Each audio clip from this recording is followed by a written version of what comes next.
My office received reports that there were ghost projects in the municipalities of Kalumpit, Malolos, and Hagonoy in the province of Bulacan. Can you confirm this?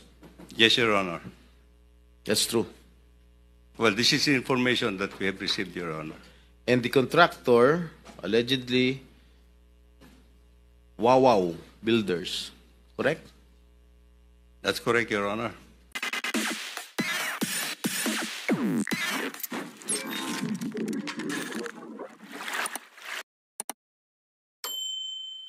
And SYMS Construction.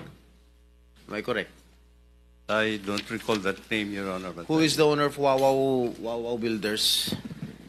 Is he here? Walang reply as of now. May I know who is the legitimate owner of this construction company? I think the committee already will issue a subpoena. All right. So, sa aking palagay, itong mga ghost projects na nabulgar na ngayon, siguro inaayos na nila. Tama? Para hindi malata na ghost. And I don't think that they will have that capability. They will not have the time actually to do anything at this point in time.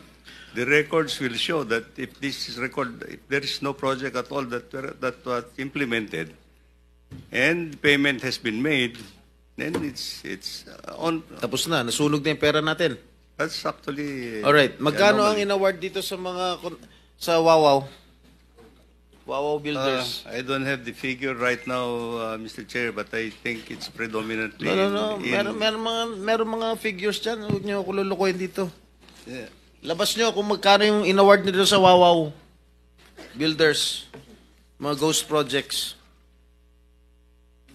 We'll wait for it.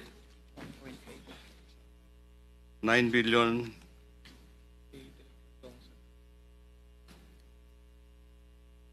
9 million or 9 billion? 9 billion all over the country, Mr. Chair. But let me just point out, in Bulacan alone, Wawaw Builders had 85 projects amounting to 5,971,811. In Bulacan alone. What about the three municipalities that I mentioned?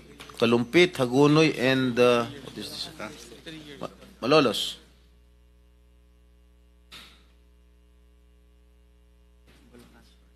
This is for Bulacan First Engineering District Office, Your Honor.